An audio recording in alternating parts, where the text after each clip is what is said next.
Bienvenue dans un épisode de L'Humain Entreprend, ton balado laurentien qui aborde des sujets à saveur entrepreneuriale à échelle humaine et locale. La saison 1 est propulsée par l'École des entrepreneurs du Québec, campus des Laurentides.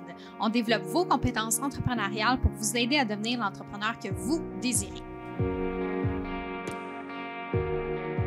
Bon matin tout le monde, ici Isabelle, votre animatrice en compagnie de... Oh my god, gros blanc de mémoire, Jenny! Ben voyons! Ok, mon niveau de fatigue est de 8 sur 10, fait que j'espère que tu me parles de Jenny. C'est correct. Merci. J'espère que ça va bien, vous, malgré la neige qui se perpétue. On est-tu tanné? Oui. Mais moi, c'est une énergie de printemps matin, là. Moi, je suis dedans, je suis allumée, là. C'est comme let's go, là. T'es bizarre. Puis à chaque fois qu'on commence le podcast, j'ai comme un petit frisson, genre de nervosité, mais comme une bonne nervosité, là. En tout cas, je suis bien énervée à matin. Ah, t'es énervée parce qu'on a une personne qui est parfaite Énervée pour nous aussi. un matin. On a deux, oui. Légèrement, c'est correct. Émilie, allô? Allô? Comment ça va? Ça va full bien. Ouais, pas trop stressée. Non, agité. Ah ouais? Je suis énervée, ouais, peut-être que je suis stressée finalement. Ah ouais? Ben c'est bien correct. Est-ce que c'est ton premier podcast? Oui. Ouais. Oh, OK. On a Ouais, une première nice. ce matin. Oui. C'est vraiment cool. Ben, j'espère que tu vas triper avec nous autres, parce que nous autres, c'est sûr qu'on va triper. Émilie Larin, en fait, tu es directrice de la Maison des Jeunes de Mirabel. Oui. Puis, pourquoi t'es là ce matin? Parce que t'es génial, puis genre, vendredi, tu me dis, OK, go, j'embarque, puis genre, 3 jours après, t'es là. C'est écœurant. Ça dépeint beaucoup mon portrait, je pense. On m'appelle OK.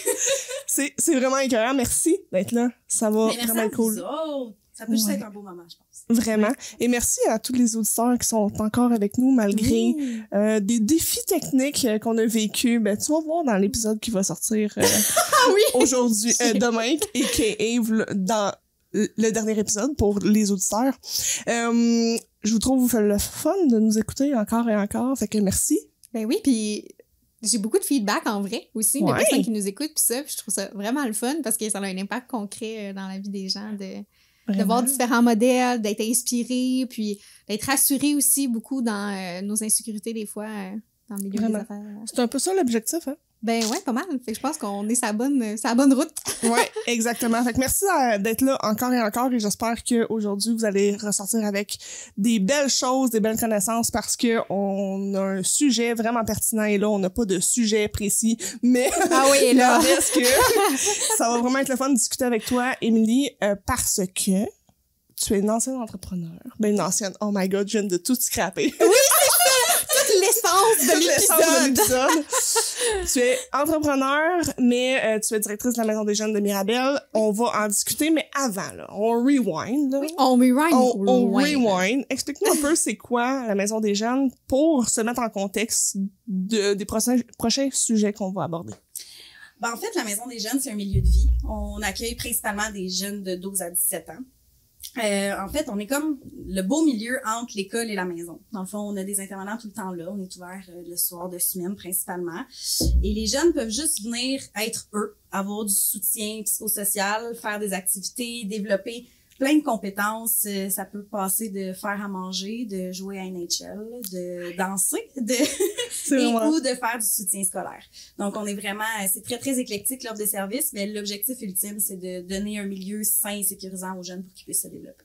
J'adore ça, puis j'ai vraiment hâte de savoir ta journée, ça ressemble à quoi.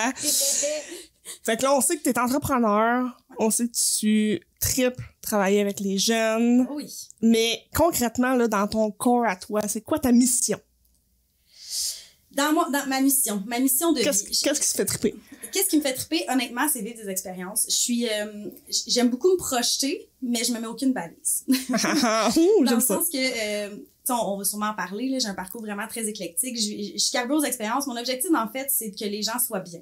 Je pense qu'il y a tellement de beauté dans l'humain, dans les gens, dans la société, souvent qui est pas mise en lumière. Puis des fois, il faut travailler plus fort pour la voir parce que c'est pas ça qu'on nous montre.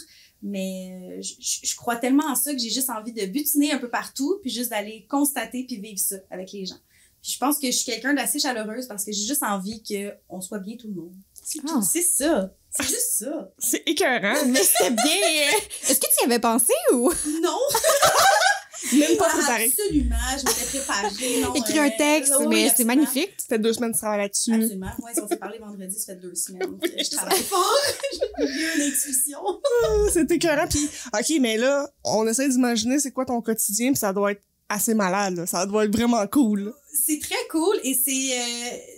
Mes journées sont jamais ce que je prévois. OK. Jamais. Je me dis, je vais être au bureau, je vais jaser avec mes inters. Finalement, je suis partout et nulle part. J'ai aussi un petit garçon de 2 ans. Donc, à travers ça complique aussi et ça l'embellit, la vie. Donc, une journée typique, c'est... Écoute, j'en ai pas de journée typique. J'ai une partie administrative à faire, j'ai une partie, gestion d'équipe, j'ai la relation avec les partenaires, j'ai des rencontres, j'ai 22 projets, je suis sur plein de comités. Donc, une journée typique, c'est, je me lève, je vais au bureau, entre-temps, j'ai un appel, finalement, je m'en vais à une rencontre. Wow! Finalement, je vais au bureau, je rencontre mes intervenants, on planifie les activités. Après ça, j'ai une autre rencontre ailleurs. C'est ça. Je pourrais même pas décrire une journée typique. C'est ça que j'adore. La routine n'existe pas. C'est écœurant. Ouais. Ça ressemblait-tu à ça? Là, je m'en ai scrappé une 2e fois quand t'étais entrepreneur. Pitchez-moi des roches, quelqu'un. Oui, mais honnêtement, ça, c'est essentiel à ma vie. La routine me convient pas. C'est une routine de vie saine, absolument. Là. Maintenant, j'ai une maison, un chum, un bébé, ça prend une routine. Là. Mais dans ma vie professionnelle, avoir une routine, je peux pas. Puis c'est même intéressant, si parce j'essaie, que je peux pas. On a l'impression que quand on est employé, salarié, ça devient nécessairement une routine 9 à 5, tu fais la même affaire tous les jours. Mais non, il y a tellement d'emplois, puis surtout maintenant, de plus en plus, là, on s'en va vers ça, vers chaque semaine ne se ressemble pas, puis c'est comme, c'est ça, plein de projets, puis... Ouais. Absolument, puis c'est aussi dans le domaine, tu sais, on a le luxe à la Maison des Jeunes aussi que, j'accorde une grande autonomie aussi à mes intervenants, puis tout ça, parce que je pense qu'il faut que leur maison des jeunes se ressemble. Tu sais, j'ai tout le temps, vous êtes chez vous ici, puis vous invitez les jeunes chez vous. Tu sais. Fait que pour qu'après ça, eux s'installent, puis que ça devienne chez eux, puis que ça devienne juste notre grande maison à tout le monde. Tu sais. Fait que je pense que d'éviter la routine, c'est même pas une mission, c'est juste d'emblée. Ouais, ça vient avec. Ça vient avec. Tu rentres jamais à la même heure, tu fais jamais les mêmes affaires parce qu'on part tout le temps des jeunes aussi. C'est pareil pour une maison de jeunes. Fait que tu sais, on peut avoir un groupe de jeunes qui trippent sur l'escalade, puis finalement, 6 mois plus tard, on a un autre noyau qui arrive, puis les autres, ils trippent sur l'or. Fait que tout ce que tu avais buildé, il faut que tu recommences parce qu'il faut que ça ressemble aux jeunes qui fréquentent. T'sais. Wow. Voilà. Comment ça fonctionne pour un jeune d'aller à la maison, comme il va juste arriver chez vous, puis c'est tout? Absolument. On est un milieu ouvert, volontaire. Des fois, on a un projet 6e année parce que on a des écoles primaires à proximité. Donc, on a des jeunes de 11 ans, des fois, qui viennent avant d'avoir leurs 12 ans. Puis là, tranquillement, après ça, ils intègrent. Fait que c'est une première façon de fréquenter la maison des jeunes. C'est par activité aussi, dans le quartier. Des fois, on a des référencements aussi d'autres organismes ou de partenaires qui sont comme, hey, il y a la maison des jeunes qui existe, peut-être que ce serait pertinent pour toi. Mais principalement, c'est des jeunes qui passent en avant de la maison des jeunes qui sont comme, ça a l'air cool, je vais y aller. Puis les parents n'ont pas besoin de signer, d'approuver, il y a comme une liberté dans... Mais en fait, il y a tout le temps une fiche jeune. Quand un jeune fréquente la maison des jeunes, on a une fiche de membre, en fait. Il faut quand même que les gens autour soient au courant, puis dans le fond, aussi une façon de sécurité. Puis il faut quand même qu'on sache qui est jeune là, puis tout ça. Là. Donc, mais ultimement, les parents savent qu'ils fréquentent, mais ce qui se dit à la maison des jeunes, puis tout ça, c'est quand même un milieu pas sécurisé. C'est tellement pas le bon terme. C'est un milieu... safe space, c'est ça que les jeunes aiment dire. C'est un safe space, tu sais. Puis, tu dis c'est un safe space, mais pas juste dans la relation avec les jeunes, mais aussi à l'interne avec tes intervenants. Il y a des belles compétences, il y a des beaux humains qui travaillent avec toi, puis j'imagine que ça fait toute la différence. Là. Absolument. J'ai une équipe juste incroyable. Ça va avoir l'air têteux, mais c'est juste incroyable.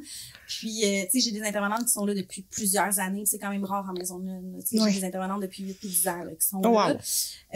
Puis j'ai aussi des intervenants qui sont des anciens jeunes avant, qui sont allés aux études, que finalement, tu sais, on a vraiment une belle gang éclectique. Puis bon, ils sont tous formés dans des champs différents. Tu sais, j'ai du travail social, j'ai de l'éducation spécialisée, j'ai l'intervention en délinquance. Fait que tout ça mis ensemble, ça fait une belle expertise combinée. Tu sais. Fait qu'on peut se permettre un peu d'aller plus loin, de faire des belles discussions de cas aussi avec plusieurs formations. Fait que voilà. Ouais. C'est vraiment cool. Je reviens sur ce que je disais tantôt. Une journée typique d'un entrepreneur, on sait jamais quand on se lève ce que ça va donner. Et tu étais entrepreneur. Parle-moi un peu du projet que t'avais et tout ce déroulement-là, comment ça s'est passé? En fait, c'est en 2018. Ma sœur, infirmière clinicienne, moi, intervenante en délinquance, peu importe la vie, on habitait ensemble dans une maison intergénération. Puis ma sœur tripait sur le yoga show depuis quelques années. Fait cocasse qui est quand même important. La première fois qu'elle m'a amenée au yoga show, j'ai tellement eu chaud puis j'étais pas bien. Je dis, j'ai détesté. Qu'est-ce que c'est? Je fais plus jamais ça de ma vie. Finalement, des fois, la vie nous réserve des surprises. Quelques mois plus tard, elle est descendue et elle a dit, hey, il y a une franchise Idolem à Saint-Eustache à vendre, on le fait-tu? J'ai répondu, OK. Et mon parcours d'entrepreneur a commencé comme ça. C'est écœurant. Et là, ça fait combien de temps que tu es directrice de la Maison des Jeunes? Depuis mai 21. OK. Fait que là, l'expérience Idolem, ça, c'était avant. Oui, mais j'ai fait un bout de temps les deux. Oui, OK. J'ai toujours eu 2 emplois en même temps. Parce que bon, à la Maison des Jeunes, avant, ça s'appelait l'Association Maison des Jeunes de Mirabel. J'étais intervenante à la Maison des Jeunes de Saint-Hermas quand on a ouvert Idolem Saint-Eustache. Donc, j'ai fait ça un bout les deux. C'était à temps partiel à la Maison des Jeunes. Donc, j'aidais ma sœur à monter Idolem. Ensuite, quand on a ouvert, j'ai quitté la Maison des Jeunes. Je me suis consacrée à Idolem un bout de temps. Finalement, bébé et pandémie a changé un peu les plans. Et finalement, je suis retournée chez Idolem à temps partiel avec ma sœur. J'ai aussi pris le poste à temps partiel à la Maison des Jeunes parce que je me suis fait appeler parce que bon, il y avait un besoin et de l'aide. Puis bon, tout ça. Fait que je faisais les deux. Et finalement, j'ai retourné à la direction à temps plein quand ma collègue a quitté. C'est ça, j'ai un parcours. Ouh, on aime ça! Mais là, on recule encore plus loin. Parce que là, avant qu'on commence le podcast, on a discuté de d'autres choses qui, moi, m'ont rendu bien curieuse. Fait que mettons qu'on revient genre en 12 ans. Un petit peu avant. Non, mais c'est parce que, tu sais, clairement, t'as des qualités intrapreneurs qui baignent depuis longtemps. Ça fait partie de toi. Donc, mettons qu'on remonte, là. Oui. Parle-nous de ça. Tu sais de quoi je parle? Oui. Non, mais je veux te laisser l'annoncer. En fait, j'ai commencé à 12 ans dans les cadets de la marine. Après ça, j'ai transféré au CCMRC 300 pour les cadets de la marine royale canadienne. Ça, on sait pas c'est quoi, là. Vous savez pas c'est quoi, en non. fait, oui, j'ai fait ça. Ben, c'est de là que tu voulais que je m'en aille. Hein, oui, absolument. Oui. En fait, c'est ça. J'ai fait des cadets, j'ai fait la marine, j'ai fait de la drill, j'ai fait des camps militaires, tout ça. Là. Donc, j'ai fait ça aussi à travers. Mon objectif, à la base, quand j'étais plus jeune, c'était m'en aller en travail social dans l'armée. Finalement, j'avais un amoureux qui, j'ai fait le bon choix. Ça fait toujours 14 ans, ça fait 14 ans qu'on est ensemble. Fait que j'ai pris la bonne décision, mais finalement, il y a eu un aparté, puis j'ai décidé d'aller à l'intervention de délinquance en SIC. D'ailleurs, tu sais, quand je vous disais que je suis très OK, là, je partais en voyage humanitaire à la fin de mon secondaire 5, puis il me restait 2 jours avant de partir pour décider ce que je faisais dans la vie au cégep. J'ai ouvert le répertoire des cours là, en SIC. J'ai décidé que j'allais en SIC. J'ai fait intervention en délinquance. J'ai appris dans mon premier cours c'était quoi un intervenant en délinquance. C'est écœurant. C'est ça qui est arrivé. Puis finalement, j'ai trippé. Puis me voilà, plusieurs années plus tard. Puis mettons que t'as quelque chose à retirer de toute cette belle expérience-là au niveau militaire. Est-ce que... c'est quoi t'as retiré de ça? Tu l'appliques-tu aujourd'hui? Absolument. Ouais. La discipline. L'importance de la collaboration, je pense, puis l'importance de nos coéquipiers, le travail d'équipe, le dévouement aussi, puis tout l'esprit critique aussi. Je pense que c'est important de peut-être pas tout le temps prendre tout cru dans le bec ce qu'on se dit. Je pense que c'est vraiment les éléments les plus importants. Puis je l'ai dit, mais je le répète, la discipline aussi, là, ça en prend. Fait que je pense que ça a été ça. Puis ça te forge aussi, là. Tu sais, j'étais dans le bois à faire des survies avec des ration packs puis une bâche, là, à essayer de survivre. Faire des feux. C'était écœurant. Il y a tout cet aspect-là aussi qui ressort. Là, voilà. L'aspect de survie aussi en entreprise. Avec une bâche puis genre des allumettes dans le bois. Je suis du gars. Du chandelle, c'est pertinent. Fait que de là, mon feu. C'est là, je l'attire. Et là. Fait que voilà. Dans ton parcours, t'as fait l'expérience de gérer une entreprise. J'imagine que ça aussi, ça t'apporte dans ton day-to-day au niveau de la Maison des Jeunes. Oui.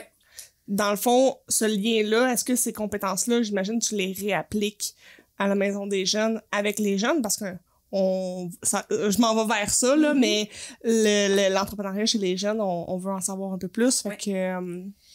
Mais je pense que dans la vie, quand tu comprends comment gérer des ressources humaines, financières, matérielles, après ça, peu importe où est-ce que t'es, je pense que ça peut s'appliquer partout. Puis c'est ça l'essence de mon poste actuellement. On reste un organisme communautaire, on reste sous-financé comme tous les organismes communautaires au Québec. Ça a toujours été le nerf de la guerre, fait qu'il faut faire des miracles avec 5 $. Là. Donc, je pense que cette expérience-là, surtout quand tu démarres, que tu sais pas, que tout est incertain, de prendre les bonnes décisions pour faire évoluer le projet en prenant le risque, mais pas trop, je pense que ça a été ça a été plus que pertinent pour la Maison des jeunes, je pense. Ouais. Puis au niveau des projets puis des jeunes en tant que tels, j'imagine que tu appliques aussi ces connaissances-là au niveau de tes projets. Là. Oui, absolument. Tu sais, quand on parle d'activités de financement, monter des choses, monter des subventions, pouvoir gérer qui a envie de faire quoi, comment, puis comment qu'on y arrive. Tu sais, un plan est un plan. Oui. Peu importe, là, que ce soit l'objectif d'ouvrir une entreprise, d'arriver à un projet ou de réussir une activité, le plan reste toujours le même. Tu sais, faut que tu penses à tout. Et il faut que tu penses à les impondérables. C'est souvent ça le plus difficile quand tu sais pas. Fait qu'il faut que tu anticipes. Donc, de faire plein de scénarios. Fait que oui, c'est dans le quotidien, c'est ça. Ouais. Je trouve ça hyper intéressant de... Excusez. C'est ça, on a su que tu venais vendredi. Oui. Fait que là, nous, on s'est rencontrés pour la première fois aujourd'hui, donc on a parlé comme 15 minutes avant de commencer le podcast. Mais je trouve ça hyper intéressant de te rencontrer parce qu'il y a comme... T'as un profil intrapreneur aussi. C'est comme si, à travers tes expériences, t'amènes ton bagage puis tes nouvelles compétences. Puis je trouve ça hyper le fun d'avoir un modèle qui est pas nécessairement tout l'un ou tout l'autre. Tu sais, on peut être un modèle hybride. Oui, tu sais, de dire, hey, mais moi, j'ai une passion vraiment pour tout ce qui est démarrage d'entreprise et tout ça, comme tu l'as eu, par exemple, avec IDELEM, mais aussi de travailler au sein d'une organisation quand même qui a un certain cadre. Là, c'est pas ton entreprise à toi, mais tu joues quand même ce rôle-là de développement des affaires, puis de t'assurer là, de rencontrer les objectifs du projet. Je trouve ça très cool. C'est rafraîchissant de voir d'autres modèles. Puis si t'avais à... Là, je veux pas comparer, c'est pas le bon terme, là, mais si t'avais à faire le pour puis le contre d'être entrepreneur versus salarié, qu'est-ce que tu dirais à quelqu'un qui se dit... qui est entrepreneur puis qui se dit j'hésite à être salarié ou à rester entrepreneur, qu'est-ce que tu lui dirais de un et de l'autre, les pour des deux côtés? Le pour de l'entrepreneuriat, je pense que c'est la liberté, et première des choses. Je pense aussi que c'est tu sais, j'ai déjà dit, là, j'haïs la routine. C'est le plus gros avantage. C'est sûr que ça peut être contraignant, surtout quand tu pars, parce que tu comptes pas ton nombre d'heures, là. Tu sais, tu t'es pas entrepreneur en disant, je travaille du lundi au vendredi 9 à 5. Non. Ça existe pas. Peut-être plusieurs années après, quand tu t'es roulé, puis bon, tu peux avoir ce luxe-là, mais pas au début. Donc, l'avantage, je pense que c'est la liberté, c'est le contact avec les gens aussi. T'es très, très proche parce que bon, tu donnes la couleur à ton projet, tu donnes la personne que t'es, puis ton objectif, c'est toi qui le décides. Fait que tu peux partager ça aux gens, tu sais. Fait que je pense que c'est la proximité, la liberté, la gestion du risque consciente aussi, je pense. Tu sais, c'est tout toi. Fait que tu prends toutes tes propres décisions. Fait que je pense que ça, c'est le plus gros avantage à mon égard. Puis au niveau salarié, c'est sûr que bon, j'ai salarié, je suis quand même à la direction. Fait que c'est un peu similaire, là. Mettons, retourner salarié, n'ayant pas de poste de décisionnel. Je pense que les avantages seraient peut-être différents. Mais là, je pense que c'est d'avoir une sécurité. Je pense aussi que c'est de... Ouais, sécurité. Puis on n'est pas tout seul à prendre des décisions. Tu sais, j'ai un conseil d'administration qui s'occupe des décisions, des grandes décisions, des grands enlignements de l'organisme, toujours en collaboration. Mais je pense que c'est d'avoir un mandat et de réaliser le mandat et non pas de créer le mandat. Fait que je pense que c'est... la petite différence. Ouais, c'est de là la différence. Je pense que ça peut être aussi un avantage parce que ça te permet d'avoir d'autres compétences. Puis des fois, tu dis, il me semble que j'aurais pas été là. Mais on m'a demandé d'aller là. Fait que je vais aller voir. Puis tu te rends compte finalement que ça donne quelque chose d'assez incroyable. Tu sais, t'as plusieurs têtes. Fait que ça, ce serait l'autre avantage, je pense. C'est la force du communautaire. Ouais. Ah, puis tu sais, ça reste que tu restes tout le temps en position de pouvoir décider les mandats que tu choisis, dans le sens où là, t'as pris un mandat à la Maison des jeunes. Ouais. Mais tu sais, je veux dire, le mandat, au final, c'est un choix quand même. Là. Absolument, absolument. Puis, j'ai fait plusieurs jobs dans le communautaire, dans le réseau, en intervention. Puis, je finis tout le temps par retourner avec les ados dans le communautaire. Là. Ça t'appelle. C'est ça qui m'appelle. Peu importe ce que je fais, c'est tout le temps là que je me retrouve parce que voilà. Donc, c'est un dada. Puis la Maison des Jeunes, j'ai commencé à l'association avant, ça s'appelait l'Association Maison des Jeunes Mirabel. J'ai commencé là, puis au bout de 3 mois, j'avais l'organisme tatoué sur le cœur, j'ai aucune idée. Là. Cet organisme-là te fait quelque chose que tu as le goût de te battre pour. Tu y crois. Tu sais, ça faisait quelques semaines, à 3 jours semaine que j'étais là, puis je suis comme, ouais, ça m'appelle. Je trouve ça tellement merveilleux, puis on a des jeunes juste absolument incroyables. Puis Mirabel, ça a une situation géographique un peu spéciale. Ouais. On n'est pas beaucoup d'organismes, mais c'est tous des organismes qui sont plus que pertinents. Fait que je pense que c'est ce grand tableau-là qui donne juste envie de t'investir puis t'assurer que tout aille bien. Là. C'est des organismes qui ont un réel impact dans le milieu puis qu'on peut le percevoir. Au niveau de toi, ton expérience de travailler avec les autres organismes, comment ça fonctionne? Parce que des fois, on perçoit pas l'importance du maillage entre les organismes. Toi, c'est quoi ton expérience par rapport à ça? Première chose, expérience incroyable. Là. Je pensais jamais. Là, on est particulièrement à Mirabel, toutes les directions, puis toutes les équipes, tout ça. Notre objectif a toujours été de créer un filet social global pour tous les gens de Mirabel. Tu sais, que peu importe t'es qui, t'es quoi, quelles sont tes problématiques, approche globale, ou qui peut t'aider puis comment. On s'en fout de qui rend le service tant que le service est rendu de la bonne façon. Fait que tu sais, on s'assure tout le temps, si jamais il y a des subventions qui tombent, peu importe, qu'on peut travailler en collaboration, on s'assoit tout le monde, on s'appelle. Hey, c'est ça qui s'est passé, est-ce que t'avais-tu l'intention de déposer? Oui, y a-t-il une façon qu'on pourrait s'arrimer ensemble? Tu sais, on a y a la Corporation de développement aussi, la CDC de Mirabel, qui s'occupe de nous faire des déjeuners de directeurs pour être sûr qu'on puisse jaser puis qu'on maintienne des bons liens ensemble puis qu'on puisse savoir qu'est-ce qui se passe dans les autres organismes. Fait que tu sais, on travaille zéro en silo, là. C'est qu'est-ce que tu fais chez vous? Qu'est-ce que je fais chez nous? Où est-ce qu'on peut se rejoindre? Quand qu'on peut faire des activités communes aussi pour que on puisse faire connaître les services à tout le monde. Parce que, tu sais, dans la vie, c'est rare que tu sais que tu as des organismes communautaires sur ton territoire, sauf quand ça va un peu moins bien. Ouais. Fait que, tu sais, mais tu peux fréquenter un organisme communautaire même si tu vas bien. Tu sais, les jeunes qui viennent à la Maison des Jeunes, t'as pas besoin d'être poqués, là. Tu sais, c'est peu importe qui t'es, viens, on va avoir du plaisir, tu sais. Donc, c'est une expérience très positive, je pense que c'est essentiel. Ouais. Essentiel. Ouais. J'en profite pour dire salut à Annick. Oui. Allô, Annick. Que j'ai écrit vendredi en disant Hey, Mirabel, il y a sûrement quelqu'un que ça te tente de venir jaser avec nous autres mardi matin. J'adore ça. Puis en parlant de projet, il y a un projet que là, mon téléphone n'est pas allumé puis je vois pas le nom. Coopérative Jeunesse au travail. Yes, exactement. Je veux que tu m'en parles parce que moi, c'est sûr que j'ai vu travail, j'ai vu entrepreneuriat, puis ça allume des cloches, là. Absolument. Parle-moi de ça. Ben, en fait, à la Maison des Jeunes, on l'appelle, bon, il y a plein d'appellations possibles, là, ça dépend de quelle barrière de fond, tout ça, mais bon, soit Coopérative Jeunesse au travail, SIEC ou Coop. Bon, tout ça veut dire la même chose.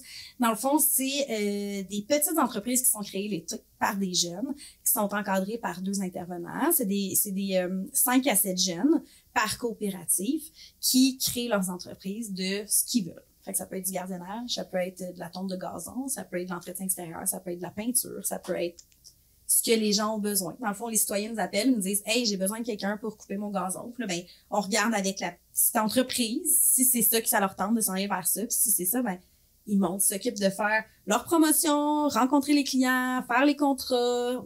Les RH. Tout ça, le marketing, le porte-à-porte, tout ça, ils s'occupent tous de faire ça à travers l'été. Fait qu'ils se créent vraiment l'entreprise à leur couleur. Puis, voilà.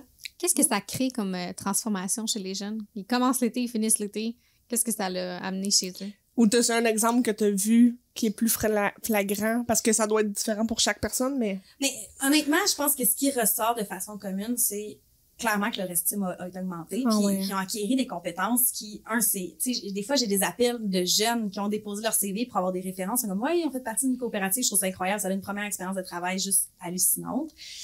Ils ressortent aussi avec beaucoup plus de confiance en leurs compétences, puis ça a allumé certaines fibres chez certaines jeunes. Fait que, ultimement, tout ça, je pense que les jeunes, des fois, ils embarquent parce qu'ils trouvent l'intervenant cool, puis ils savent pas trop dans quoi ils s'embarquent. Ouais. Puis là, au fil de l'été, c'est comme, ouais, ils se créent comme une équipe ensemble, puis à la fin de l'été, ils se disent, ouais, j'ai trippé, puis j'ai rencontré plein de monde dans ma communauté, j'ai aidé ma communauté, parce que c'est ça aussi, tu sais, on en a déjà eu une aussi l'hiver, tu sais, des personnes un peu plus âgées qui peuvent pas pelleter, puis tout ça. Le jeune se sent utile. C'est pas juste utilement pour gagner de l'argent. il se sent utile, puis il rencontre sa communauté. Ouais. Wow. Ouais. Puis mettons, moi, en tant qu'entrepreneur, comment je peux vous aider à avoir un impact? Comment je peux m'impliquer? Quelles actions je peux créer pour favoriser ce développement-là? Parce que je trouve ça magnifique là, comme processus là, qui se crée chez les jeunes. Souvent, pas souvent. C'est sûr que bon, il y a toujours le conseil d'administration que c'est plus que pertinent d'avoir des entrepreneurs parce que ça reste quand même qu'il y a beaucoup de projets, puis en ayant ce volet-là à la Maison des jeunes, ça peut toujours aider d'avoir quelqu'un qui se connaît un peu plus précisément. Puis aussi, pour les coops, on a besoin d'un comité local. Dans le fond, ça, c'est quelques membres de la communauté qui peuvent aider à monter la petite entreprise avec les jeunes. Donc, ça, c'est dans le meilleur des mondes, si quelqu'un veut s'investir auprès de nous, ce serait dans ces deux volets-là. Ou des fois, juste de venir rencontrer nos jeunes. On fait venir des conférenciers souvent. On a beaucoup de projets, la lecture, tout ça. Puis, les jeunes aiment beaucoup recevoir des conférenciers, savoir comment que ça se passe. Parle-moi de ton parcours. Ouais. On a eu la drummeuse de Roxane Bruno la semaine passée. Nice. Ah, wow! On va parler de son parcours. Donc, tu sais, tout ça mis ensemble, voilà. Ouais. C'est vraiment cool. Ça donne envie de s'impliquer. Ben, c'est ça, je suis comme, mon Dieu, j'aimerais ça revenir à de Un petit cours photo, on s'en reparlera. Ça serait cool. Je pense que moi, j'ai fait le tour de mes questions, mais c'est sûr qu'il y en a plein tout le temps, là, des questions, mais toi, Jenny, t'as-tu des questions? Ben, en fait, est-ce que tu as vu un changement de la part, mettons, auprès des jeunes? Est-ce que tu as vu un changement par rapport à l'entrepreneuriat au cours de ton expérience? Là, c'est sûr, ça fait pas 10 ans que tu es à la Maison des jeunes, mais tu as quand même été intervenante, puis aussi avant. Est-ce qu'il y a un rapport à l'entrepreneuriat qui change? Parce qu'avec l'avènement des médias sociaux, ça devient plus accessible. Est-ce que tu sens qu'il y a une plus grande ouverture, un plus grand désir d'entreprendre? Tu sais, on est une génération, nous, mais je pense encore les plus jeunes qui sont peut-être moins encore dans le cadre du 9 à 5, qui ont envie d'autre chose, de plus de liberté. Est-ce que tu le remarques, ça, ce changement de... Oui, j'ai plusieurs discussions, même sur le plancher à la Maison des jeunes. Tu sais, les jeunes se questionnent beaucoup à savoir c'est quoi le modèle, puis pourquoi je vais à l'école. C'est son grand questionnement déjà très tôt. Pourquoi je vais à l'école? L'école veut nous former pour être des salariés de 9 à 5, comme tu dis. Fait qu'il y a déjà beaucoup ces questions-là qui se posent. Puis à savoir, tu sais, déjà très jeunes, ils se disent où est-ce que j'ai envie d'aller? C'est quoi qui me passionne? Puis est-ce que j'ai envie de créer ou de travailler pour le projet de quelqu'un? Pour le projet de quelqu'un d'autre, il n'y a rien de négatif à faire ça, pas du absolument tout. Pas, là. Mais c'est de savoir, est-ce que j'ai envie de vivre de mon projet? Est-ce que j'ai une idée de projet? Ou est-ce que ça m'allume ou pas? On a souvent ces discussions-là avec les jeunes. Tu sais, c'est souvent à 14, 15, 16 ans, le cégep arrive, puis c'est là que les grandes questions, se posent. Je trouve ça tellement tôt, là. Ouais, oui, c'est tôt, là. C'est difficile que tu regardes quelqu'un, tu sais. Je me rappelle, moi, quand je faisais ma décision de cégep, pour rien que j'ai fait, je vais aller là, puis advienne que pourra, parce que c'est une grosse décision, puis à cet âge-là, on a souvent l'impression que tout est fatal. Hein. Mettons, je me trompe, je vais rater ma vie. Oui. Mon Dieu, mettons que je fais 2 sessions de cégep, puis j'aime pas ça, je vais être en échec, et là, c'est tout le temps de ramener ça, que tu peux te promener, là. J'ai la plus belle preuve. On regarde mon CV, tu te dis, mon Dieu, qu'est-ce qui s'est passé? C'est éclectique, cette histoire. Mais... En même temps, c'était comme...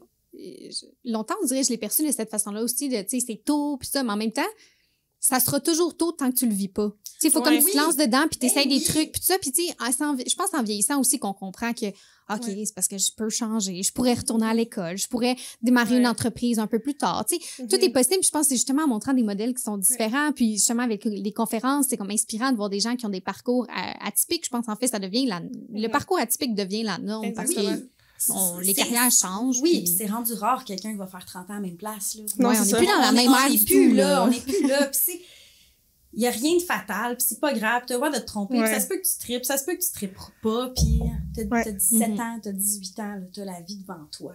Quand je dis que c'est tôt, c'est peut-être la perception de la pression sociale qui fait en sorte que tu te dis, ben, là, c'est parce que go, il faut que tu t'en ailles dans quelque chose, puis là, c'est pas le temps de manquer ta shot.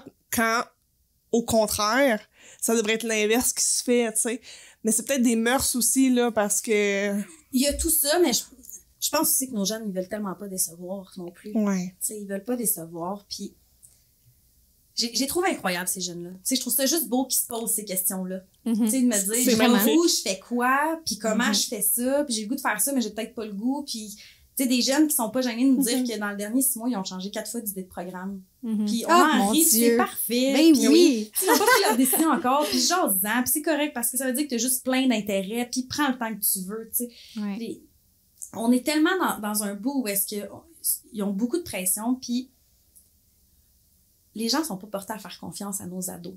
Parce que, tu sais, c'est juste des ados. Même moi, ça, là. Ça a de la force, les ados. sont juste incroyables, nos ados. Ils sont pleins d'expérience, ils sont pleins d'idées, ils sont pleins d'énergie. Puis ils embarquent. Puis ben oui, c'est sûr que des fois, à 16 ans, je te dis, on va-tu faire du ski samedi matin? Il faut que tu te lèves à 8 heures. Je vais me lever à midi. Je le sais bien. Mais un coup qui est sur la piste, il trippe, puis il vient avec nous autres. Là, tu sais, faut leur faire c'est son rythme circadien, le problème. C'est ça! C'est de leur faire confiance. Des fois, je pense que c'est le bout qui manque. Tu sais, même s'ils ont moins d'expérience de vie, ils en ont quand même. Puis peu importe qu'ils sont pas rendus à la même place que des adultes, puis c'est bien normal. Par rapport à eux, ce qu'ils ont vécu, c'est leur réalité, puis c'est leur vérité. Écoutons-les. Ben oui, Puis exactement. on passe à travers des choses que peut-être que même si, à l'âge que je suis rendue, j'ai jamais passé là, puis on va s'auto-apprendre. Ben oui, parce qu'on grandit tous dans des contextes qui sont quand même différents. Là. Tu peux pas plus apprendre qu'être auprès des jeunes. Puis bon, ils sortent des expressions, puis je me rends compte que je suis plus vieille que je pensais. il y a aussi ça qui ressort des fois. C'est drôle parce que j'ai fait 2 ans de suppléance dans les écoles primaires et secondaires, puis j'ai trippé. J'ai vraiment adoré ça. D'ailleurs, je trouve que c'est une belle opportunité quand on est entrepreneur. Des fois, on est en démarrage, tout ça. La suppléance, c'est une belle opportunité pour arrondir les fins de mois. Je lance ça comme ça. Mais c'est drôle, je posais... la pression, je pense, vient du fait que très jeune, on se fait demander qu'est-ce que vous voulez faire plus tard? Qu'est-ce que vous voulez faire dans la vie? Puis je me disais, je poserai pas la question, mais j'étais quand même très curieuse parce que je cherchais encore des idées. Mais... C'est pas où je m'en vais. Ouais, c'est ça, c'est comme donnez-moi les idées, quelqu'un, aidez-moi. Mais en fait, c'est quand même j'avais quand même cette curiosité-là de savoir, tu sais, qu'est-ce qui les interpelle, qu'est-ce qui les intéresse. C'est quoi aussi l'idée qui se font du marché de l'emploi, tu sais, ça ressemble à quoi? Puis souvent, bon, c'est ça, il y a une espèce d'angoisse de le choix que je vais faire, c'est est-ce que c'est le choix final? Puis c'est drôle parce que la question m'était renvoyée de dire, ben vous faites quoi, madame? Madame, on m'appelait madame, j'avais comme 23 ans. Mais vous faites quoi, madame? Puis moi, j'étais comme, ben moi, j'ai juste du fun. Tu sais, j'étudiais en création littéraire, puis je faisais de la suppléance, j'adorais ça, puis j'étais comme, pour l'instant, c'est ça qui me convient. Puis honnêtement, j'en ai aucune idée. Puis tu voyais l'espèce de relâchement d'épaule de, on n'est pas obligé de tout savoir, on n'est pas obligé. Tu sais, elle, c'est une madame, elle est vieille, je dis entre guillemets, parce que la perception des jeunes, c'est qu'à 23, 25, 27 ans, t'es comme un adulte accompli, tout est réglé. Alors que pas du tout. Aidez-nous quelqu'un. Mais c'est ça qu'il y avait comme l'espèce de soulagement de OK, ça peut changer, ça peut être le fun, ça peut évoluer avec le temps. Puis c'est ça, des fois on fait on s'écouterait l'épisode 1, on a parlé de nos parcours. Puis tu sais, moi j'ai changé de programme scolaire comme 4 fois au cégep. Justement, puis tu sais, ce qu'on me dit souvent, c'est ben tu te branches pas, tu sais pas prendre de décision, tu sais pas, ben là tu sais tu restes pas engagé. Puis j'étais comme au contraire, j'ai tellement d'intérêt, je suis tellement curieuse, j'ai envie d'explorer plein de choses. Puis t'essayes, finalement ça fonctionne pas. Puis tu sais, c'est important de se laisser cette liberté là de choisir. Puis c'est la même chose en entrepreneuriat. Tu sais, des fois t'essayes un modèle d'affaires, c'est pas ça qui correspond. Bon, ok, on se réajuste, on vire de bord. Puis j'ai parlé avec une entrepreneur qui est en démarrage récemment, puis là, elle se vire de bord, puis là, comme le chamboulement de ben là, c'est moi qui, tu sais, j'ai pas assez de compétences, tu sais, je suis pas assez bonne, pourquoi j'ai pas trouvé l'affaire dès le départ? Puis c'est comme, ben au contraire, si tu veux cette exploration-là, puis essayer des trucs, puis finalement, c'est ça, on s'ajuste. Puis c'est les erreurs qui sont les plus importantes, puis je pense aussi on se met nous-mêmes la propre pression aussi, qu'on se doit d'exceller maintenant. Mais c'est pas grave.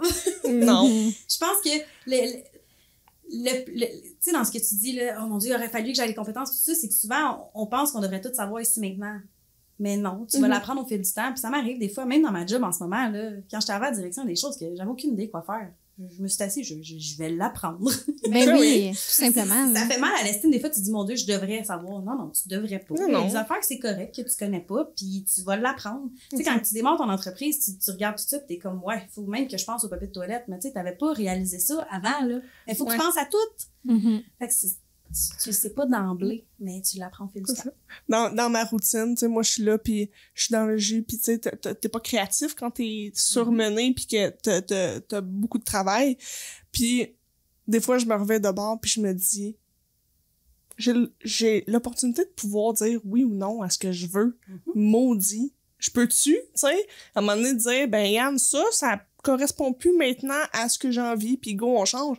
Mais ça crée beaucoup de stress chez l'adulte. Ouais. Puis j'ai l'impression chez l'enfant aussi, mais c'est plus accessible peut-être parce que l'enfant est créatif, il a envie d'essayer des choses, il y a moins de... il y a pas de maison payée.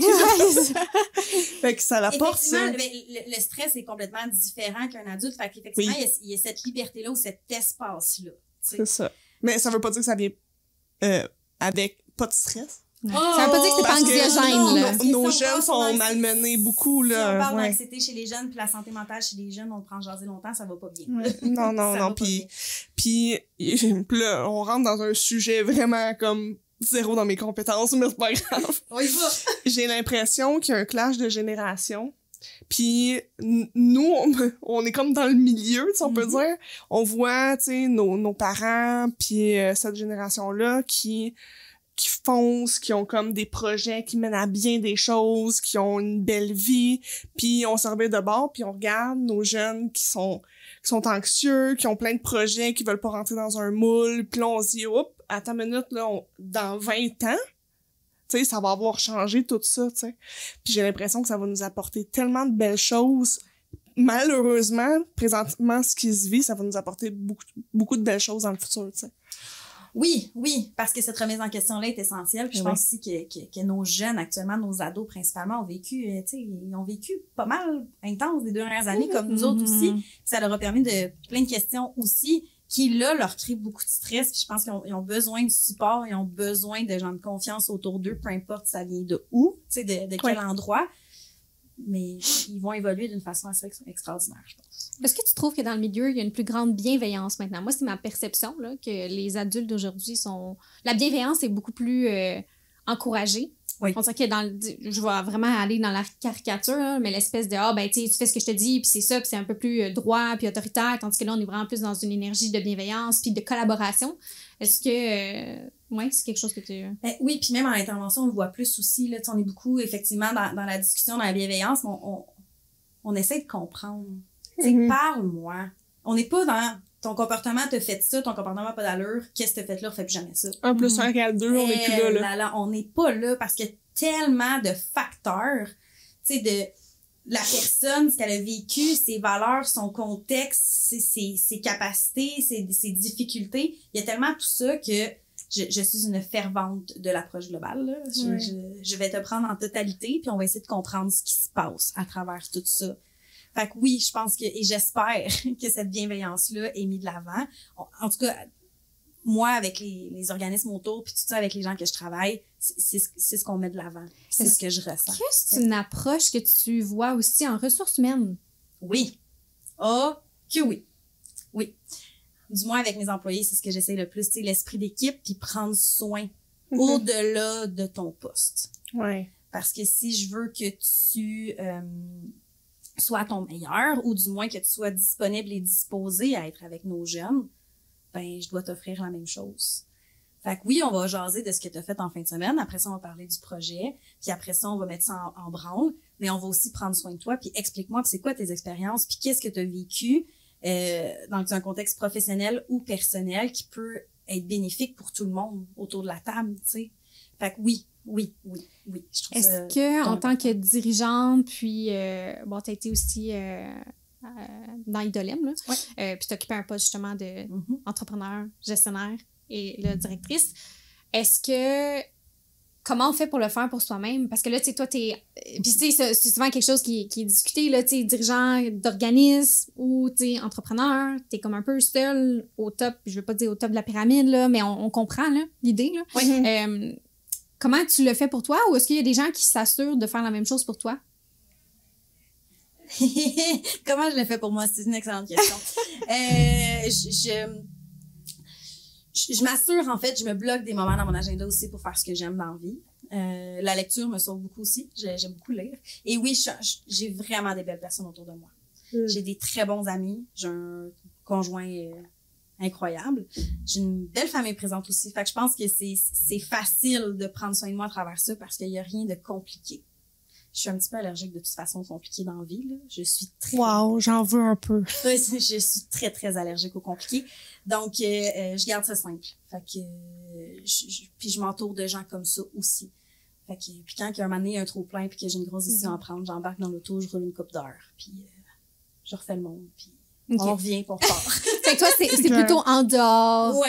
de la cellule professionnelle Ouais. que tu vas arriver à trouver le support puis à Ouais. t'assurer de prendre soin de toi. Parce que, ultimement, il faut prendre soin de toi pour être capable de prendre soin de sa gang. Là. Exact. Sinon, ça dure pas longtemps. Exact. Puis je pense aussi, tu sais, avec ma gang puis tout ça, oui, c'est correct de se montrer vulnérable, je pense aussi, parce qu'on reste des êtres humains puis tout ça, mais je me vois plus prendre soin de moi à l'extérieur de ma cellule, comme tu dis, professionnelle. J'accroche le micro, je suis désolée. Mais de ma cellule professionnelle, parce que c'est extrêmement important pour moi, la famille, puis tout ça aussi. Fait que je pense que de m'obliger à prendre soin de moi de cette façon-là, ça me permet aussi de garder ces liens-là hyper importants. Parce que je me dis que si je prenais soin de moi aussi à travers ma cellule professionnelle, j'aurais plus beaucoup de place pour le restant. Fait que je pense que en séparant ça, en me disant que mon ressourcement du côté personnel, ben ça me permet d'avoir un meilleur équilibre, je pense. Puis là, on sait que tu travailles dans un organisme, oui. tu as un CA, oui. tu as des belles équipes. Oui. Est-ce que comment je pourrais dire? L'impact, parce que dans ma tête, pour moi, dans mes expériences, un CA, c'est vraiment là pour la stratégie, c'est là pour te dire, OK, notre objectif, il est là-bas, oui. peu importe comment tu te rends, oui. À la direction, c'est toi qui le mets en branle. Oui. Puis là, je veux pas savoir, comment ça se passe à l'intérieur du CA, ça reste privé, mais est-ce que, dans ta vision, le CA est un outil pour que tout se passe bien au sein de ton entreprise, oui. Au sein de l'entreprise, parce que ça a un gros impact, là, ce groupe de personnes-là, là. Oui, j'ai un CA, on est chanceux à la Maison des Jeunes, on a un CA vraiment présent. Ça se passe très bien. Puis bon, quand je suis arrivée à la direction, on a fait une planification stratégique triennale. Wow. Donc ça, c'est sûr que ça l'aide beaucoup aussi quand tu rentres en poste parce qu'on a refait tout. Notre mission, nos visions, nos valeurs, on a changé de nom. On a vraiment travaillé sur le fondement même de l'organisme. Et le CA, j'ai rarement vu un CA aussi impliqué, honnêtement. Là. C'est très positif. Là. Ils veulent que ça marche. Et effectivement, j'ai de l'attitude, j'ai une belle confiance de la part de mon CA. Oui, ils décident on dit les macro-décisions. Là. Donc, l'objectif, c'est qu'on soit 12 à 17 ans, 18 ans par référencement ou accompagnement. Bon, tu sais, nos grands enlignements, puis après ça, ils me disent, vas-y, puis si jamais tu as besoin d'aide, d'appui ou de brainstormer sur comment on va être là, tu sais. Donc, oui, sont plus qu'essentiels. Puis souvent, ils m'amènent aussi des bonnes questions. Par exemple, j'arrive avec tel projet, comme moi, mais t'as-tu pensé à ça? Puis à ça, puis est-ce que c'est réalisable? T'as-tu le temps? Émilie, t'as-tu le temps? La grande question. Ouais. C'est des belles idées, là, mais t'as-tu le temps? Puis est-ce que ça va être périn pour l'organisme? Tu sais, il y a ça aussi, parce que dans le communautaire, on est financé beaucoup par projet. Mm-hmm. On revient un peu à ce qu'on parlait au début on a un projet à terme, il y a une idée qui vient des jeunes, tout ça, mais souvent, c'est des projets de 6 mois, 1 an, 1 an et demi.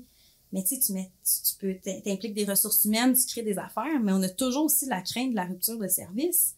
Parce que si ce financement-là n'existe plus, ou le projet est terminé, on a créé quelque chose, puis là, on dit au jour au lendemain des jeunes, ça n'existe plus. C'est difficile, parce qu'on est venu répondre à un besoin. Si tu montes un projet, c'est parce qu'il y a un besoin.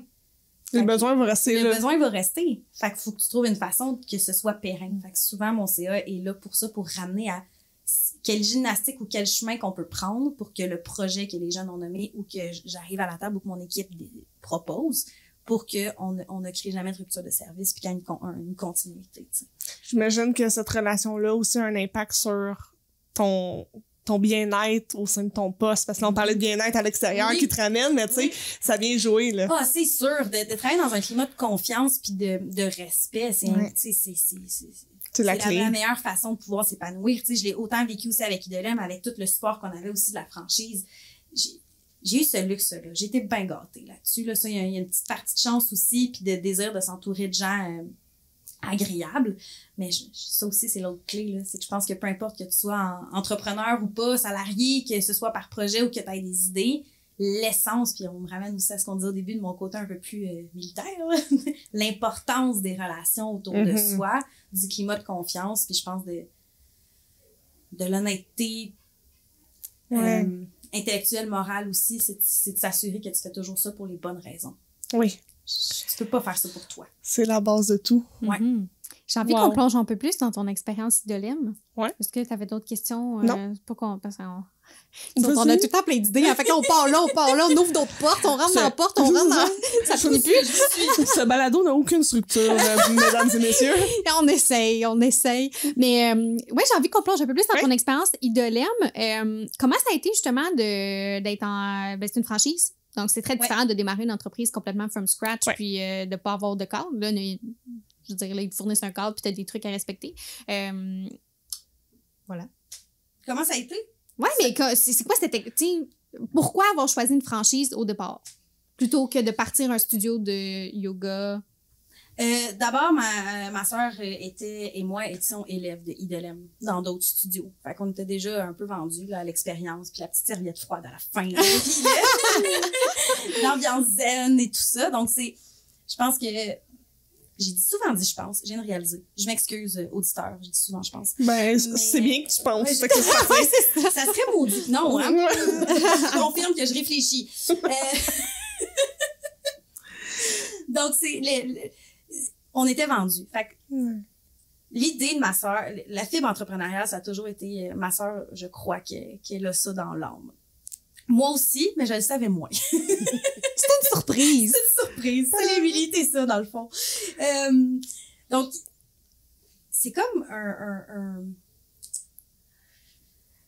plein d'hasard, mettons. Ma sœur était infirmière clinicienne. J'étais intervenante. On n'était pas pantoute là. Elle, c'était difficile. Le milieu de la santé, là, on se le cachera pas, même avant la pandémie, ça a toujours été quelque chose de difficile. Elle avait envie de vivre d'autres choses. On habitait ensemble. On faisait du yoga. Elle a vu ça comme une opportunité. Elle a sauté dessus. J'ai dit oui, go. Donc, il n'y a même pas eu la réflexion de se dire, mais mettons qu'on se part un studio de yoga juste nous. Il n'a même pas eu cette réflexion. OK. Fait que c'était vraiment... C'était aligné à ce que... Ouais. C'est que les as se sont mis, puis on a dit 1, 2, 3, go. Ouais. Okay. Wow. Fait que finalement, peut-être que je réfléchis pas tant que ça. Tu sais, je viens de dire il y a 3 phrases, je réfléchis, mais on a juste fait 1, 2, 3, go. C'est ça! Ben, ça apporte plein de bienfaits. T'sais, mettons, moi, je me regarde avec des projets qui aboutissent jamais parce que j'ai toujours des peurs ou des freins ou, tu sais, pis là, t'es comme, ouais, mais tu sais, d'un coup que... Pis... Ouais, parce que là, la franchise, tu sais, c'est différent comme engagement, là. Puis pas, tu sais, si vous étiez parti un studio de yoga from scratch, on s'entend, c'est aussi un investissement puis ça comporte énormément de risques. C'est sûr que Idolème vous apporte déjà la notoriété, de la crédibilité, beaucoup de soutien, la structure, une clientèle qui va comme arriver plus facilement que quand on est comme pas connu. Fait que c'est ça, là, tu nommais que tu avais eu beaucoup de soutien de la part de l'équipe Idolème. Oui, ben en fait, c'est... Tu sais, à travers ça aussi, le modèle, comment on s'est monté, c'est un peu... C'est ma sœur qui manageait tout ça. Je suivais, on se passait à POC. À travers ça. Tu sais, ultimement, maintenant, c'est rendu son projet parce que, bon, vous savez, je suis rendue directrice. On en a parlé 2-3 fois. Fait que oui, ça a été le support au départ, mais c'est le faut tout que, tu sais, une franchise, faut tout que ça se ressemble aussi. Fait que c'est d'avoir déjà une idée un peu de où est-ce qu'il faut que ça s'en aille. Fait que, tu sais, la maladie du takuka, tu l'as moins. Ouais. Ouais, t'as déjà une certaine, je veux pas dire garantie, là, il y a jamais rien de garanti, mais t'as quand même une certaine sécurité, là, qui... T'as plus confiance. Ouais. C'est clair. Puis le bout du risque aussi, surtout quand t'es dans le brouhaha du début, t'as peut-être moins le temps de te poser cette question-là. C'est après que tu dis, qu'est-ce que j'ai fait? J'ai souvent fait ça. Ouais, il est trop tard. Fait que... c'est ça. Si je me rappelle dans l'ouverture, là, quelques jours avant l'ouverture du studio, là, on travaillait, puis après les entrepreneurs sont partis, ma soeur puis moi, puis avec plein de nos amis, on était à 4 pattes sur le plancher pour à gratter le plancher de béton pour que l'hypox arrive parce qu'on rouvre dans 72 heures, puis on n'a pas dormi pendant 36 heures avant l'ouverture, qu'il y a des élèves qui arrivaient dans 4 heures, puis les casiers étaient encore au 2e étage, puis on marchait avec nos bas sur l'hypoxie parce que c'était pas sèche. Puis, fait que tu t'as pas le temps de te dire ta couque là tu te dis, j'ai des gens qui arrivent dans 12 heures. organise-toi pour avoir quelque chose. Oh my God. Fait que ça a été, c'est ça, ça a été tout qu'un parcours. Puis comment vous avez réussi à mettre votre couleur? Parce que quand, justement, tu l'as nommé, là, quand on a une franchise, on a beaucoup de trucs à respecter, ce qui est normal, ça va avec. Mais comment en tant qu'entrepreneur, on a souvent ce désir-là aussi d'afficher nos couleurs, puis on a des idées, puis tout ça. Fait comment vous avez réussi à faire vivre ça à travers quand même un terrain de jeu qui a certaines contraintes? D'abord, le service à la clientèle. Je pense que ça joue un très, très gros ça a été un très gros facteur. On se ressemble beaucoup, là. On est très chaleureux, puis on veut que les gens se sentent chez eux. Puis on prend le temps. Fait que, tu sais, en partant au service à la clientèle, je pense qu'on a essayé de se démarquer à travers ça. Puis aussi, c'est par toutes les micro-attentions. Tu sais, on a fait un endroit pour que les femmes puissent se faire les cheveux, là, tu sais, avec des fards plats, des séchoirs pour être sûr que l'hiver, tu sors pas avec les cheveux mouillés. C'est des tampons dans les toilettes. C'est des séchoirs aussi du côté des hommes avec des rideaux pour qu'ils soient aussi... On avait comme remarqué aussi que, pas nécessairement chez Idolem, mais que souvent, mettons, les vestiaires des hommes est un peu plus délaissés parce qu'on se dit, tu sais, ils se font pas les cheveux pis c'est pis ça, hey, quel beau préjugé. Fait que, on essaie de mettre autant d'attention aussi du côté du vestiaire des hommes. D'essayer mettre des tampons. Oui. Non, mais c'est d'offrir une expérience globale. Tu sais, que tu te sens bien du début à la fin puis on voulait pas être une usine à yoga, tu sais, puis Idolem à la base, c'est pas ça non plus, mais vraiment qu'on soit une école puis que tu viennes te déposer. On a des cartes, on a mis des livres à disposition, on a fait une grande aire pour que les gens puissent se reposer. Des fois, il y a des gens qui arrivent 1 heure avant leur cours, juste pour venir exister dans le studio avant. À côté du mur de cils, méditer, lire un livre. On a mis des mandalas pour que les gens puissent dessiner. Viens juste avec nous. Puis des fois, j'ai des élèves que, quand j'étais à l'accueil, ils venaient juste pour me jaser parce qu'on avait parlé ils savaient que j'étais intervenante, puis ils avaient parlé de telle affaire, puis ils venaient me voir en 2 cours. Puis là, j'ai essayé ça avec mon gars. Puis, mais ça devient les amis, étant donné qu'il y a une récurrence, tu sais, c'est des gens qui reviennent toutes les semaines, certains presque tous les jours, là. Absolument. Puis il y a des karmas aussi chez Idolem qu'on appelle. Fait que c'est des élèves qui décident de s'investir puis de nous donner du temps en échange de cours. Puis, fait que tu sais, il y a des élèves qui faisaient partie des meubles, puis finalement, ils faisaient partie de l'équipe. Puis là, ben, je rentre, puis j'ai une élève qui est en train de passer à la balayeuse. Un autre qui fait des services, c'est comme, ben, j'avais rien à faire, mon cours, il commence plus tard. C'est juste, ça crée une communauté. Wow! Ouais. Wow! Ouais. Ça, c'est pris en note dans ma tête, là. C'est comme... Est-ce que c'est ça que tu as le plus apprécié de ton expérience d'affaires? J'allais pas là pour vendre des cours de yoga. J'allais là et et ma soeur aussi, on voulait monter ça pour offrir du bien-être. Et c'était sincère et réel, puis je pense que les gens le ressentaient quand ils arrivaient. Mon but, c'est pas de te vendre un abonnement. Mon but, c'est que tu viennes prendre soin de toi, qu'on jase, que tu as un sentiment d'appartenance aussi qui manque beaucoup dans nos communautés maintenant. Tu sais, on faisait des gros événements dans des vignobles, tout ça. On était 150 personnes à faire du yoga dans des vignes.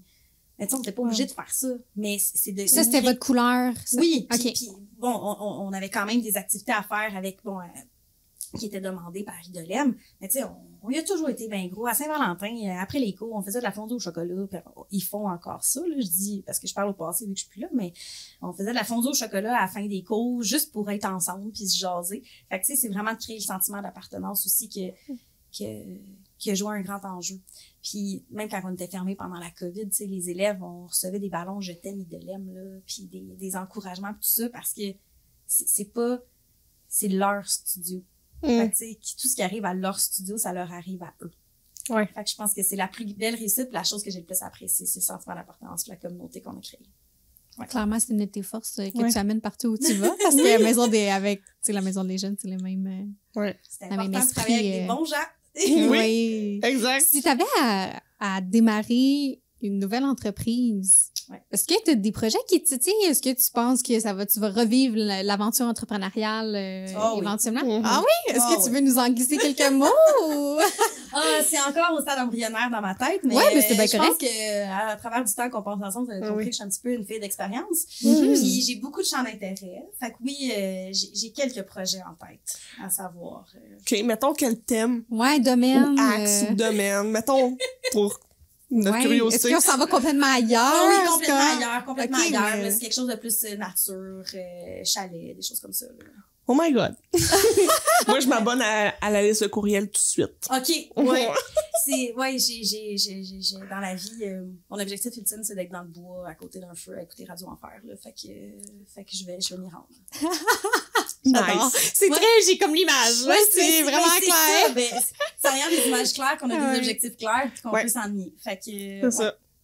Hey, question Oh my rafale. Ouais, on est là. On est rendu là. J'ai besoin d'ouvrir avec ma face. Ouais,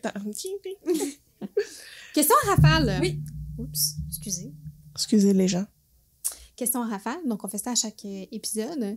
Et à chaque épisode, je dis, c'est un spectre. On n'est jamais tout un ou tout l'autre. Mhm. Mais pour le plaisir de la chose, tu réponds. En fait, je te donne 2 options. C'est par rapport à des traits de personnalité, caractère. Puis tu nous donnes celui qui te correspond le plus. D'ailleurs, j'ai une petite idée de la première. OK? Alors, tu es plus, Émilie, organisée ou spontanée? Spontané. On l'avait tous deviné. Émotionnel ou rationnel? Oh là là. Rationnel. Soigné? Ah, c'est-tu nouveau, celle-là? Non, non, c'est pas, j'ai pris une ancienne version. Oh! Spécialiste ou généraliste? Généraliste. Relax, décontracté ou stressé? Mais c'est drôle parce que tantôt j'ai dit ça, mais Oui. je suis décontracte dans mon trouble anxieux. C'est parfait. C'est parfait. Drôle ou sérieuse? Très sérieuse. Non. Moi, l'humour est essentiel dans ma vie. Ouais. Essentiel. C'est même mon style d'intervention là, quand je fais du plancher. Là, de l'humour. Tout a de la place à l'humour. La vie est déjà assez difficile et drabe. Pourquoi pas en rire? C'est parfait, ça. Ouais. Souper au resto ou cocooning à la maison? C'est pas au resto. Oh ouais, nice! Vraiment quelqu'un de social, va jaser avec les gens, ça Mais dérange c'est pas. ce qui est étonnant. C'est que oui, mais j'ai un côté très, très, très sauvage. Dans le sens que, à un moment donné, je suis saturée. Ouais, Puis je suis ben, 3 jours, je réponds pas à mon téléphone, puis je suis chez nous, puis parlez-moi pas personne. ouais, je pense Fait qu'on que est pas mal... Ouais, c'est ça. Ben, c'est essentiel, là, Fait que recharger un petit peu ses batteries, là. Oui, mais j'ai besoin de cet équilibre-là. Ouais. J'ai besoin de travailler avec beaucoup de gens, mais j'ai Mhm. besoin d'être seule. Puis je sais pas pour toi, moi, tu sais, j'ai toujours eu 1000 projets puis aimé les gens.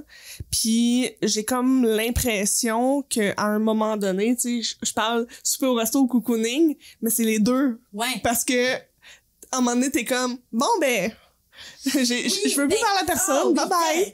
Puis là, t'arrives dans ton extrême, pis t'es comme, oh, j'ai dépassé la limite. J'aime beaucoup aller, tu sais, j'aime ça aller, mettons, dans un bon resto. J'aime ça Ouais. bien manger. Je suis un peu foodie. Mais là, c'est sûr que tu me dis qu'il y a un chalet, que je peux manger des pâtes, puis être devant un feu de foyer. Moi, Puis écouter Radio Enfer. Ah, là, tu m'as, là. C'est gagné. Sold. Sold.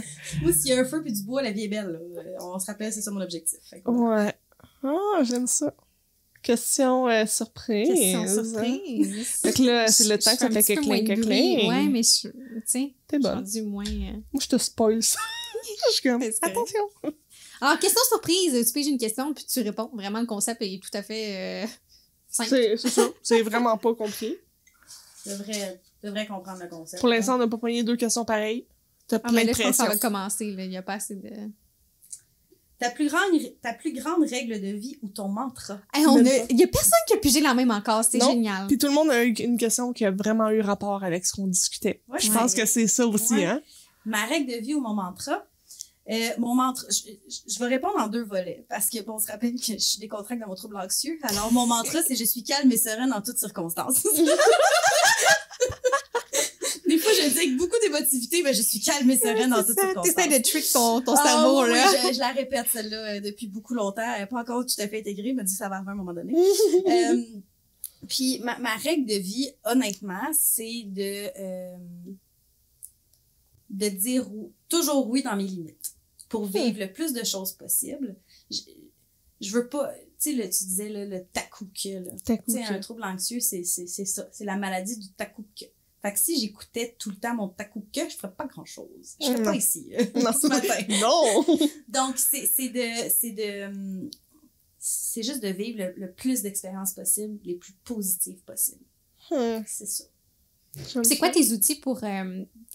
parce que ça peut être des défis aussi, justement, on veut dire oui à beaucoup de choses parce qu'on veut vivre beaucoup d'expériences. Mais en même temps, on veut respecter nos limites pour pas s'épuiser, pour pas non plus que ça devienne négatif parce que finalement, t'es comme, hey, j'avais pas le goût d'être là, j'ai dit oui pareil. Est-ce que tu as des outils qui t'aident à faire cette distinction-là? Mon feeling. Okay. C'est un très bon outil. Oui, ouais, c'est ça. Je confirme. L'intuition. Mon intuition. Puis plus jeune, j'avais ce problème-là. Je disais tout le temps oui, puis là, j'étais double bookée, puis j'avais le cercle jusqu'en bas tu sais, j'étais cernée à plus finir, puis tout ça. J'ai appris à mes dépens que je peux pas faire ça, fait que maintenant, je vais au feeling. Vraiment. Tu sais, je me pose la question. C'est niaiseux, là. J'ai-tu vraiment le goût de faire ça? Est-ce que je le fais pour moi ou je le fais pour faire plaisir à l'autre ou parce que je vais bénéficier de quelque chose? En partant, c'est pour faire plaisir à l'autre. Red flag. Oui. Pourquoi je veux faire plaisir à l'autre, dans le fond? Là? Non, c'est ça. Fait que c'est tout le temps un processus de questionnement qui m'aide à pouvoir prendre des décisions. C'est assez simple, hein? Mais c'est ça. Ben non, j'aimerais ça avoir une réponse. Mais non. Remplis de formulaire. Non, mais c'est bien correct. Puis c'est ça aussi, c'est de prendre le temps de se poser la question. Puis moi, ma psy, elle me dit, tu sais, redescends dans ton corps. Oui. Parce que comme là, tu l'intellectualises beaucoup, rationnellement, ça fait beaucoup de sens, mais ressens-le, là, puis tu vas le savoir si ça fait du sens. Puis depuis ce temps-là qu'on a eu cette discussion-là, je suis comme, oh mon Dieu, mais combien de fois je prends des décisions juste avec ma tête, puis je le sais, là, j'ai une boule ici, là, je le sais, là. Mais c'est comme, idée, non, mais rationnellement, ça fait du sens. C'est logique, il faut que je le fasse. Mais tu sais, c'est ça. Entre le faux et, tu sais, faire un peu de la bonne fille, là, faut plaire, faut aussi, versus qu'est-ce que moi me fait triper, puis qu'est-ce qui va faire en sorte que ma vie, je l'apprécie. Oui! C'est hyper important, là, parce qu'on est bien plus... on tripe plus, on a un impact bien plus positif puis le fun pour nous puis pour les autres autour de nous quand on est aligné à ce qu'on a envie de faire. Puis, ça veut pas dire que ce sera pas difficile, là. Tu sais, faire la nuance, c'est pas juste choisir toujours ce qui nous plaît, ce qui est facile, mais c'est de choisir ce qui nous fait triper, vraiment. Fait que ça peut être le chemin difficile. Tu sais, l'entrepreneuriat peut être un chemin difficile, mais c'est ça. C'est pas parce que c'est facile que c'est beau, puis c'est pas parce que c'est difficile que c'est laid. C'est ça. On l'a vécu en entrepreneuriat, il y a des bouts que c'était rough, mais mon Dieu que je t'ai aligné avec mes valeurs. Ben oui. Faut que la base de tout ça, c'est connaître tes valeurs profondes, puis que tu agisses toujours en corrélation avec ça. Si mes décisions puis mes actions sont toujours en corrélation avec mes valeurs, je vais jamais me tromper. C'est ça. Je peux faire une erreur, mais je vais jamais me tromper. Non, c'est ça. Parce que je vais jamais mal me sentir. Parce que ça va toujours être en fonction de mes valeurs et de ce que j'ai envie d'apporter. Ouais.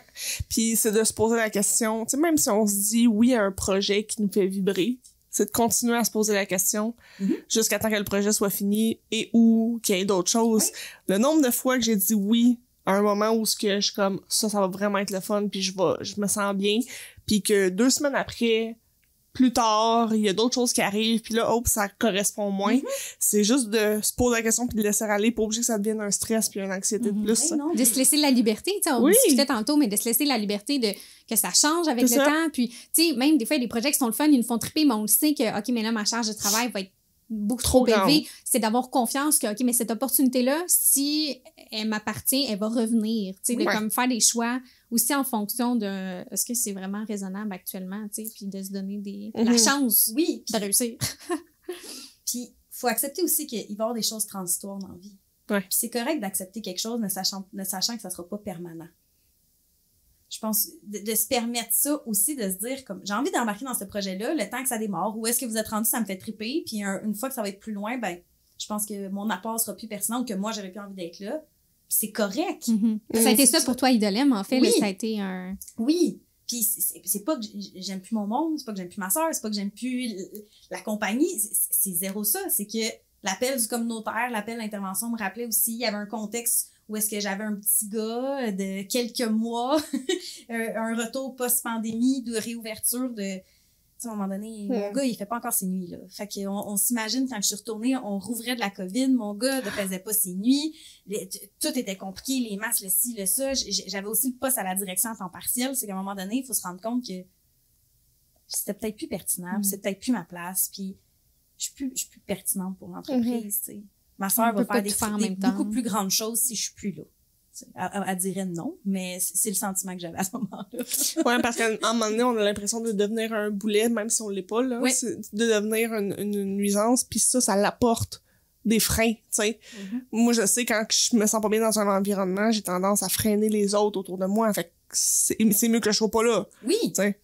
Puis, mais c'est ça. C'est juste d'être honnête aussi. Puis d'être honnête envers les gens avec qui on travaille. C'est ça. Quand on est rendu ailleurs ou qu'on a d'autres idées ou ça nous tente ou que ça nous tente plus, c'est d'être honnête. Puis à partir de là, je pense que ça peut juste bien aller. Ouais. Tout est temporaire. Oh et éphémère. Ouais. Exactement. Tout est éphémère, ça, je Sur suis bien d'accord. La seconde qui vient de passer, il n'est plus. Hein? Voilà. On la voit quitter. Bye! Bon voyage! Je finirai avec la question qui tue. On parlait d'honnêteté. Ta ressource, que ce soit une entreprise, que ce soit un organisme, que ce soit quelqu'un de ton équipe, que ce soit un humain, que ce soit... un outil, application. Ouais, un document. Est-ce que tu aurais une ressource que tu voudrais partager à nos auditeurs pour... Indispensable là, pour ouais. toi. Là. Ah ouais, hein? Ouais. Il y en a qui en ont dit ça, plusieurs. j'aurais dû y penser vendredi. J'aurais dû y penser, puis c'est parce que j'ai comme beaucoup de choses qui me viennent en... Tu sais, beaucoup de personnes, Vas-y. beaucoup Plusieurs. de... Moi, je te dis tout de suite, je mets les liens. Fait que tu parles de quelque chose, je mets le lien. Fait que tout le monde, vous allez pouvoir avoir accès à toutes ces informations-là. Ben, honnêtement, juste toutes mes collègues du communautaire à Mirabel, je ne pourrais pas. Tu sais, ça reste quand même que je suis une pouponne quand je suis arrivée, là. Puis bon, il y avait à la Maison des Jeunes, il y avait un contexte un peu particulier, qu'il y avait beaucoup de choses à refaire, beaucoup de liens de partenaires à refaire. Puis tous ces gens-là, là, surtout aux directions, s'ils m'avaient pas accueilli comme ça et qu'ils m'avaient pas donné la chance, je serais passée autour de la table, là. J'aurais pas passé au travers. Fait que oui, cette équipe-là de communautaires, très essentielle. Aussi, toute ma gang du regroupement des maisons de jeunes du Québec / regroupement des maisons de jeunes des Laurentides. C'est un beau support. C'est plein de belles compétences et de qualités, de ressources, tout ça mis ensemble autour d'une table qui fait que ça peut juste aider à faire grandir nos projets. Fait qu'eux aussi, c'est plus qu'essentiel. Puis, honnêtement, là, la lecture. Ben, est-ce que tu as un livre? Est-ce que tu as une suggestion de lecture, un livre qui t'a marqué, que t'es comme, wow, ça t'a pas nécessairement changé ta vie, là. Tu m'écriras une liste. Je lis 3 livres à la fois, là. Non, mais je te comprends, parce que chaque fois que quelqu'un me demande ça, je suis comme, OK, mais moi aussi, j'adore lire, je lis beaucoup, puis je suis comme, OK, mais il y a beaucoup trop de livres que je pourrais te suggérer, qui m'ont fait triper, mais... je suis un chercheur d'or, là, c'est assez classique, mais je l'ai beaucoup aimé. Et sinon, c'est un livre un peu développement personnel, mais ça m'a tout changé ma perception. C'est Ta deuxième vie commence lorsque tu comprends que tu n'en as qu'une seule. Oh. Ça a été un beau tournage. Je l'ai lu juste avant de l'âme, c'est drôle. Mais je m'excuse auditeurs, j'ai encore accroché le micro. Mais c'est ça, c'est tout l'aspect de pouvoir repartir à zéro quand t'es plus bien, puis d'avoir tous des outils d'ancrage et de changer de perception des situations. Ça, je pense que c'est essentiel autant quand t'es entrepreneur que quand tu travailles en intervention dans le communautaire, parce qu'il faut faire des miracles avec pas grand-chose, des fois. Ouais. Fait que la lecture. Wow. Des méchantes belles ressources. Merci tellement là, pour cette conversation-là. Je suis super contente de t'avoir rencontré. Puis, aujourd'hui, on enregistre 2 podcasts, puis on a comme 2 personnalités vraiment énergiques, puis dynamiques, puis intenses. Je trouve ça super le fun, puis j'ai vraiment apprécié de découvrir. Encore là, je reviens sur le fait que c'est vraiment le fun d'avoir des modèles. Tu sais, dans l'entrepreneuriat, il y a tout plein de modèles, là, mais justement, l'espèce de... Je veux dire, le modèle hybride, comme je l'ai dit tantôt, là, mais tu sais, on n'est pas obligé d'aller tout un ou tout l'autre. Puis justement, des fois, il y a des phases dans nos vies où il y a des trucs qui sont transitoires. Tu sais, tu te lances dans un projet, puis après ça, il y a autre chose qui t'appelle. Puis tout ça, c'est bien correct. Se laisser la liberté là, de changer, d'évoluer, puis d'avoir du fun au final. De vivre des expériences. Oui. De vivre des expériences, puis de se permettre aussi de se tromper, s'il vous plaît. C'est la meilleure manière d'apprendre. Oui. Ouais. Merci d'avoir été là. Merci à vous autres. C'était vraiment le fun. Merci aux auditeurs d'avoir été là. Un épisode, d'après moi, il va être un petit peu plus long que les autres, puis ça me fait tellement plaisir. Oui, c'est ça. Comme à l'habitude, je termine en disant, ben, si vous voulez qu'on ait plus d'écoute puis qu'on fasse plus de balado, ben, mettez-nous des petites étoiles. C'est toujours apprécié. 5. Jenny dit 5. Peut-être 1. Ça dépend comment vous filez. 3, mais sinon, je vais être triste. Liberté. Oui. Mettez ce que vous voulez. Exactement. Avec votre cœur. On est sur YouTube, on est sur Spotify, Apple Music, on est sur Amazon Music, Google Podcast et beaucoup plus. Fait que si vous voulez voir l'épisode en vidéo, ça se passe sur YouTube. Si vous voulez nous laisser des commentaires, vous pouvez le faire sur YouTube et sur TikTok. On met des clips sur TikTok, n'hésitez pas à nous suivre. Puis on va répondre à vos questions si vous en avez, si vous avez des idées d'invités, on est full all-in, fait que écrivez-nous ça. Puis sur ça, ben les filles, merci. Merci. Magnifique Merci, journée à Émilie. vous. Oui, merci vous aussi, puis on se voit ben un prochain épisode. Ouais. Ciao! Bye!